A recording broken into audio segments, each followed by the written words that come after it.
Hello friends, my name is Pinky Kumari and I welcome you all on my YouTube channel Genesis Political Science. आज हम बात करेंगे chapter 7 के बारे में जिसका टाइटल है फेडरलिज्म और यह इस चैप्टर का पार्ट 4 है। आपसे मेरा ये रिक्वेस्ट है कि इस वीडियो को देखने से पहले आप इसका पार्ट 1, पार्ट 2 और पार्ट 3 जरूर देखें और हम फॉलो कर रहे हैं आपकी NCERT text book that is Indian constitution at work. चलिए हम इस चैप्टर को एक सिंपल और इजी तरीके से समझने की कोशिश करते हैं डायरेक्ट आपके एनसीईआरटी टेक्स्ट बुक के पेजेस को रीड करके। आपसे मेरा ये रिक्वेस्ट है कि इस वीडियो को जब भी देखें आप अपने एनसीईआरटी टेक्स्ट बुक के साथ बैठें। सबसे पहले हम बात करेंगे federalism with a strong central government के बारे में। आप कह सकते हैं मजबूत केंद्रीय सरकार मतलब स्ट्रॉन्ग सेंट्रल गवर्नमेंट के साथ संघवाद मतलब federalism. It is generally accepted that the Indian Constitution has created a strong central government. आप कह सकते हैं कि यह आम तौर पर स्वीकार किया जाता है कि भारतीय संविधान आप कह सकते हैं इंडियन कॉन्स्टिट्यूशन ने एक मजबूत केंद्रीय सरकार आप कह सकते हैं स्ट्रॉन्ग सेंट्रल गवर्नमेंट की स्थापना की है। India is a country of continental dimensions with immense diversities and social problems. आप कह सकते हैं कि भारत एक महाद्वीपीय आकार का देश है जिसमें अपार विविधताएं आप कह सकते हैं immense diversities और सामाजिक समस्याएं आप कह सकते हैं social problems हैं। The framers of the Constitution believed that we required a federal constitution that would accommodate diversities. आप कह सकते हैं कि संविधान निर्माताओं आप कह सकते हैं फ्रेमर्स ऑफ द कॉन्स्टिट्यूशन का मानना था कि हमें ऐसा संघीय संविधान आप कह सकते हैं फेडरल कॉन्स्टिट्यूशन चाहिए जो इन विविधताओं आप कह सकते हैं डाइवर्सिटीज को समायोजित आप कह सकते हैं एकोमोडेट कर सकें। But they also wanted to create a strong center to stem disintegration and bring about social and political change. आप कह सकते हैं कि लेकिन वे एक मजबूत केंद्र आप कह सकते हैं स्ट्रॉन्ग सेंटर बनाना भी चाहते थे ताकि विघटन आप कह सकते हैं डिसइंटीग्रेशन को रोका जा सके और सामाजिक एवं राजनीतिक परिवर्तन आप कह सकते हैं सोशल एंड पॉलिटिकल चेंज लाया जा सके। It was necessary for the center to have such powers because India at the time of independence was not only divided into provinces created by the British. आप कह सकते हैं कि केंद्र आप कह सकते हैं सेंटर के पास ऐसी शक्तियां होना आवश्यक था क्योंकि स्वतंत्रता के समय भारत केवल ब्रिटिशों द्वारा बनाए गए प्रांतों आप कह सकते हैं प्रोविंसेस में ही विभाजित नहीं था। But there were more than 500 princely states which had to be integrated into existing states or new states had to be created. आप कह सकते हैं कि बल्कि 500 या फिर 500 से अधिक रियासतें आप कह सकते हैं प्रिंसली स्टेट्स थीं जिन्हें मौजूदा राज्यों में मिलाना था या नए राज्यों का गठन करना था। अब हम बात करेंगे इस पेज पे दिए गए बॉक्स के बारे में। चलिए इस बॉक्स में क्या इंफॉर्मेशन है उसे समझने की कोशिश करते हैं। Let me tell my honorable friends in the house that the drift in all constitutions has been towards the center. आप कह सकते हैं कि मैं सदन में अपने माननीय मित्रों से यह कहना चाहता हूं कि सभी संविधानों आप कह सकते हैं ऑल कॉन्स्टिट्यूशंस में प्रवृत्ति केंद्र की ओर रही है। Because of circumstances that have now come into being that the states have become federal or unitary welfare states from being police states. आप कह सकते हैं कि क्योंकि वर्तमान परिस्थितियों के कारण राज्य अब पुलिस राज्यों से बदलकर चाहे वे संघीय हों या एकात्मक आप कह सकते हैं फेडरल और यूनिटरी कल्याणकारी राज्य आप कह सकते हैं वेलफेयर स्टेट्स बन गए हैं। and the ultimate responsibility as for the economic well-being of the country has become the paramount responsibility of the center. आप कह सकते हैं कि और देश के आर्थिक कल्याण, आप कह सकते हैं economic wellbeing of the country की अंतिम जिम्मेदारी, आप कह सकते हैं अल्टीमेट रिस्पॉन्सिबिलिटी अब केंद्र, आप कह सकते हैं सेंटर की सर्वोच्च जिम्मेदारी, आप कह सकते हैं पैरामाउंट रिस्पॉन्सिबिलिटी बन गई है। टीटी कृष्णमाचारी, सीएडी, सीएडी का फुल फॉर्म है कॉन्स्टिट्यूएंट असेंबली डिबेट्स, आप इसे हिंदी में कह सकते हैं संविधान सभा वाद विवाद। वॉल्यूम 11, आप कह सकते हैं खंड 11, पेज 955 टू 956, आप कह सकते हैं पृष्ठ 955 to 956, 25 November 1949। Besides the concern for unity, the makers of the constitution also believed that the socio-economic problems of the country needed to be handled by a strong central government in cooperation with the states. आप कह सकते हैं कि एकता की चिंता के साथ साथ आप कह सकते हैं besides the concern for unity, संविधान निर्माताओं, आप कह सकते हैं मेकर्स ऑफ द कॉन्स्टिट्यूशन का यह भी मानना था कि देश की सामाजिक आर्थिक समस्याओं, आप कह सकते हैं socio economic problems of the country का समाधान एक मजबूत केंद्रीय सरकार, आप कह सकते हैं अ स्ट्रॉन्ग सेंट्रल गवर्नमेंट द्वारा राज्यों मतलब स्टेट्स के सहयोग मतलब कोऑपरेशन से किया जाना चाहिए। Poverty, illiteracy, and inequalities of wealth were some of the problems that required planning and coordination. आप कह सकते हैं कि गरीबी मतलब poverty, निरक्षरता, आप कह सकते हैं illiteracy, और धन की असमानता, आप कह सकते हैं inequalities of wealth जैसी समस्याएं मतलब problems ऐसी थीं जिनके लिए योजना और समन्वय, आप कह सकते हैं प्लानिंग एंड कोऑर्डिनेशन की आवश्यकता थी।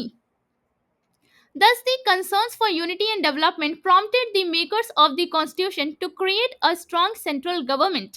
आप कह सकते हैं कि इस प्रकार एकता और विकास, आप कह सकते हैं यूनिटी एंड डेवलपमेंट की चिंताओं ने संविधान निर्माताओं, आप कह सकते हैं मेकर्स ऑफ द कॉन्स्टिट्यूशन को एक मजबूत केंद्रीय सरकार, आप कह सकते हैं स्ट्रॉन्ग सेंट्रल गवर्नमेंट स्थापित करने के लिए प्रेरित किया।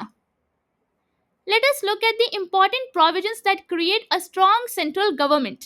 आप कह सकते हैं कि आइए अब उन महत्वपूर्ण प्रावधानों मतलब important provisions को देखें जो एक मजबूत केंद्रीय सरकार, आप कह सकते हैं strong central government का निर्माण करते हैं। First point, the very existence of a state, including its territorial integrity, is in the hands of parliament. आप कह सकते हैं कि किसी राज्य का अस्तित्व उसकी भौगोलिक एकता सहित संसद के हाथों में निहित है। The parliament is empowered to form a new state by separation of territory from any state or by uniting two or more states.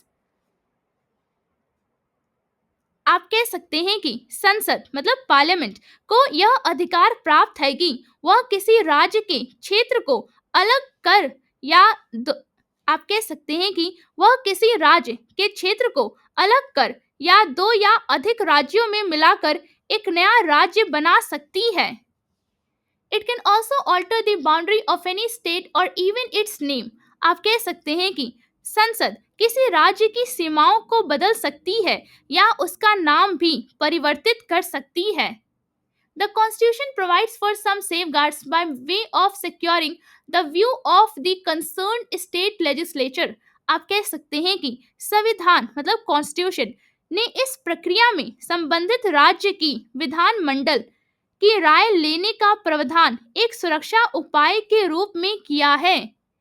अब हम बात करेंगे सेकंड पॉइंट के बारे में। The constitution has certain very powerful emergency provisions which can turn our federal polity into a highly centralized system once emergency is declared. आप कह सकते हैं कि संविधान मतलब कॉन्स्टिट्यूशन में कुछ अत्यंत शक्तिशाली आपातकालीन प्रावधान हैं, आप कह सकते हैं वेरी पावरफुल इमरजेंसी प्रोविजंस हैं जो आपातकाल घोषित होने पर हमारी संघीय व्यवस्था, आप कह सकते हैं फेडरल पॉलिटी को एक अत्यधिक केंद्रीकृत प्रणाली, आप कह सकते हैं हाईली सेंट्रलाइज्ड सिस्टम में बदल सकते हैं। During an emergency power becomes lawfully centralised. आप कह सकते हैं कि आपातकाल के दौरान मतलब ड्यूरिंग एन इमरजेंसी शक्तियां विविधक शक्तियां विधिक रूप से केंद्रित हो जाती हैं। आप कह सकते हैं power becomes lawfully centralised. Parliament also assumes the power to make laws on subjects within the jurisdiction of the states। आप कह सकते हैं कि संसद मतलब पार्लियामेंट को राज्यों के अधिकार क्षेत्र के विषयों पर भी कानून बनाने की शक्ति प्राप्त हो जाती है। अब हम बात करेंगे थर्ड पॉइंट के बारे में। Even during normal circumstances, the central government has very effective financial powers and responsibilities। आप कह सकते हैं कि सामान्य परिस्थितियों में भी आप कह सकते हैं इवन ड्यूरिंग नॉर्मल सर्कमस्टांसेस केंद्र सरकार मतलब सेंट्रल गवर्नमेंट के पास अत्यंत प्रभावी वित्तीय शक्तियां आप कह सकते हैं वेरी इफेक्टिव फाइनेंशियल पावर्स और जिम्मेदारियां मतलब रिस्पॉन्सिबिलिटीज होती है। In the first place, items generating revenue are under the control of the central government। आप कह सकते हैं कि सबसे पहले राजस्व आप कह सकते हैं रेवेन्यू उत्पन्न करने वाले विषय केंद्र सरकार मतलब सेंट्रल गवर्नमेंट के नियंत्रण में होते हैं। Thus, the central government has many revenue sources and the states are mostly dependent on the grants and financial assistance from the center। आप कह सकते हैं कि इस प्रकार केंद्र सरकार मतलब सेंट्रल गवर्नमेंट के पास अनेक राजस्व स्रोत हैं मतलब many revenue sources हैं, जबकि राज्य अधिकांशतः केंद्र से प्राप्त अनुदानों मतलब कि ग्रांट्स और वित्तीय सहायता मतलब फाइनेंशियल असिस्टेंस पर निर्भर रहते हैं। Secondly, India adopted planning as the instrument of rapid economic progress and development after independence। आप कह सकते हैं कि दूसरे मतलब सेकेंडली स्वतंत्रता के बाद भारत ने तीव्र आर्थिक प्रगति आप कह सकते हैं रैपिड इकोनॉमिक प्रोग्रेस और विकास मतलब डेवलपमेंट के साधन के रूप में योजना प्रणाली को अपनाया। Planning led to considerable centralisation of economic decision making.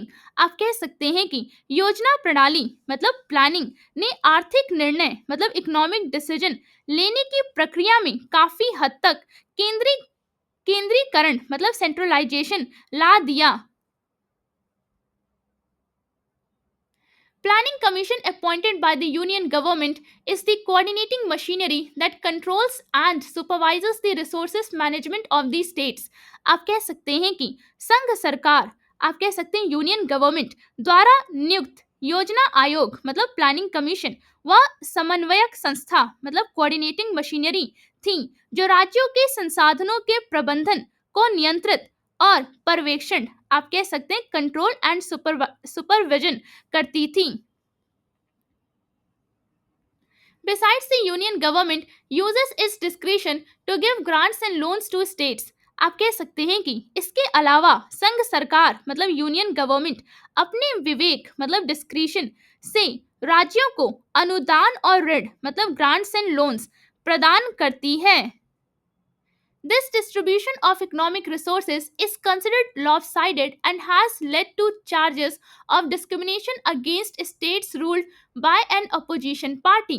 आप कह सकते हैं कि आर्थिक संसाधनों मतलब इकोनॉमिक रिसोर्सेज का यह वितरण मतलब डिस्ट्रीब्यूशन असंतुलित माना गया है और इससे विपक्षी दलों मतलब अपोजिशन पार्टी द्वारा शासित राज्यों मतलब स्टेट्स रूल्ड के साथ भेदभाव मतलब डिस्क्रिमिनेशन के आरोप लगे हैं।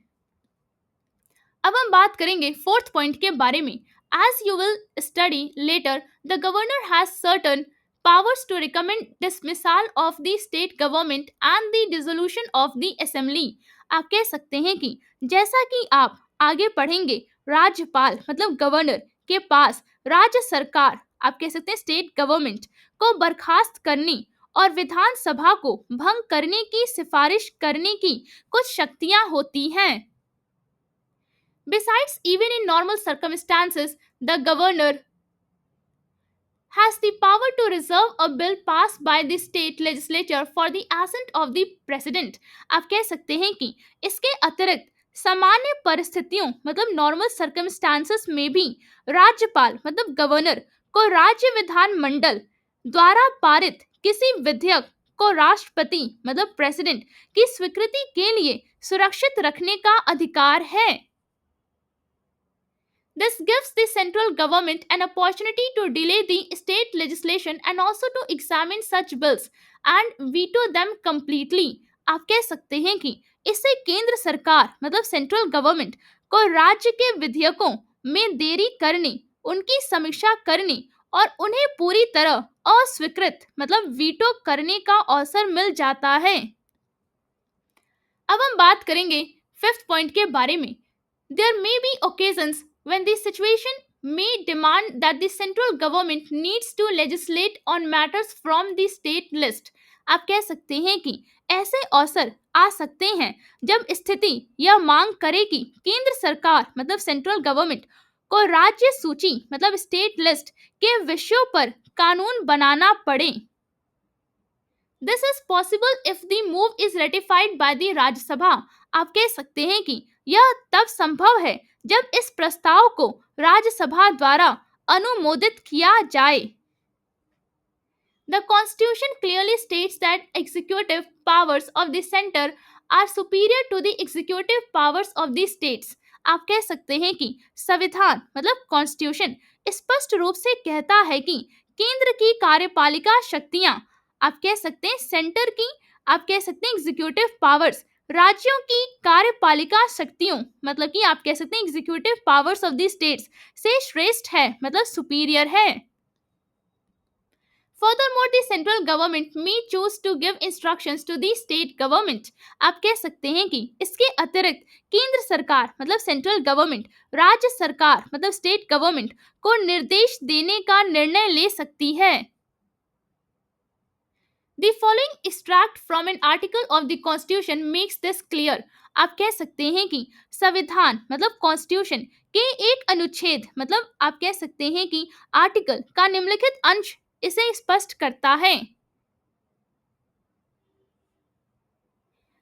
Article 257 clause 1 The executive power of every state shall be so exercised as not to impede or prejudice the exercise of the executive power of the union.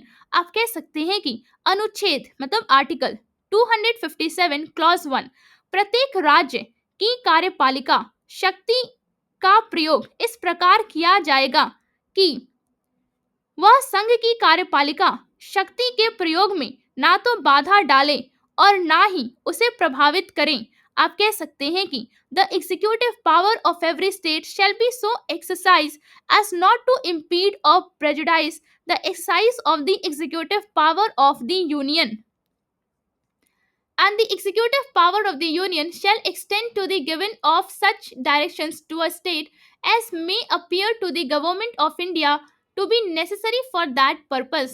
आप कह सकते हैं कि और संघ मतलब यूनियन की कार्यपालिका शक्ति इस हद तक विस्तारित होगी कि भारत सरकार उस उद्देश्य के लिए राज्य को आवश्यक निर्देश दे सके।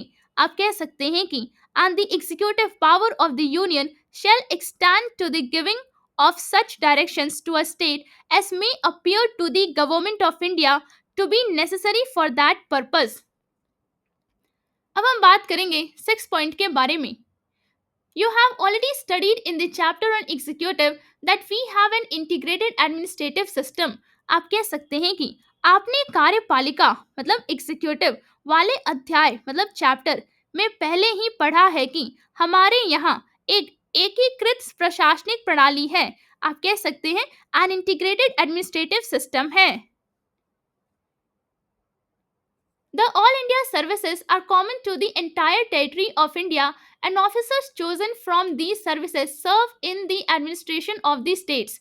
आप कह सकते हैं कि सर्व भारतीय सेवाएं मतलब ऑल इंडिया सर्विसेज पूरे भारत क्षेत्र के लिए समान हैं और इन सेवाओं के लिए चुने गए अधिकारी राज्यों के प्रशासन आप कह सकते हैं एडमिनिस्ट्रेशन ऑफ द स्टेट्स में कार्य करते हैं। Thus an IS officer who becomes the collector or an IPS officer who serves as the commissioner of police are under the control of the central government. आप कह सकते हैं कि इस प्रकार कोई IS अधिकारी मतलब IS ऑफिसर जो कलेक्टर बनता है या कोई आईपीएस अधिकारी, आप कह सकते हैं आईपीएस ऑफिसर, जो पुलिस आयुक्त, आप कह सकते हैं कमिश्नर ऑफ पुलिस के रूप में कार्य करता है, वह केंद्र सरकार मतलब सेंट्रल गवर्नमेंट के नियंत्रण में होता है। States can neither take disciplinary action nor can they remove these officers from service। आप कह सकते हैं कि राज्य मतलब स्टेट्स ना तो इन अधिकारियों के विरुद्ध अनुशासनात्मक कार्रवाई मतलब कि डिसिप्लिनरी एक्शन कर सकते हैं, ना ही उन्हें सेवा से हटा सकते हैं। आप कह सकते हैं कि states can neither take disciplinary action nor can they remove these officers from service. अब हम बात करेंगे पॉइंट 7 के बारे में। Article 33 and 34 authorise the parliament to protect persons in the service of the union or a state in respect of any action taken by them during martial law to maintain or restore order. आप कह सकते हैं कि अनुच्छेद मतलब articles 33 और 34 संसद मतलब पार्लियामेंट को यह अधिकार देते हैं कि वह संघ या राज्य, आप कह सकते हैं यूनियन और अ स्टेट की सेवा में कार्यरत व्यक्तियों को मार्शल लॉ या फिर कह सकते हैं सैन्य शासन के दौरान शांति और व्यवस्था बनाए रखने या बहाल करने के लिए किए गए किसी भी कार्य के संबंध में संरक्षण प्रदान करें। This provisions further strengthens the powers of the union government। आप कह सकते हैं कि यह प्रावधान मतलब प्रोविजन संघ, आप कह सकते हैं यूनियन सरकार मतलब गवर्नमेंट की शक्तियों को और भी मजबूत बनाता है। The Armed Forces Special Powers Act has been made on the basis of these provisions। आप कह सकते हैं कि सशस्त्र बल विशेष शक्तियां अधिनियम, आप कह सकते हैं The Armed Forces Special Powers Act इन्हीं प्रावधानों मतलब प्रोविजंस के आधार पर बनाया गया है। आप कह सकते हैं कि The Armed Forces Special Powers Act has been made on the basis of these provisions। This act has created tensions between the people and the armed forces on some occasions। आप कह सकते हैं कि यह अधिनियम मतलब एक्ट कुछ अवसरों पर जनता और सशस्त्र बलों के बीच तनाव का कारण बना है। आप कह सकते हैं कि this act has created tensions between the people and the armed forces on some occasions। उम्मीद करती हूँ जो पेजेस आज हमने डिस्कस किया वो आपको एक सिंपल और इजी तरीके से समझ में आया होगा। अगर वीडियो अच्छा लगा हो तो लाइक और सब्सक्राइब करना ना भूलिए, शेयर जरूर करें और अपने दोस्तों को भी इस चैनल के बारे में बताइए। कमेंट्स में अपनी राय जरूर दें, बेल आइकन पे क्लिक करें ताकि अगला वीडियो मिस ना हो। Before ending, I just want to thank you for watching this video and giving your time.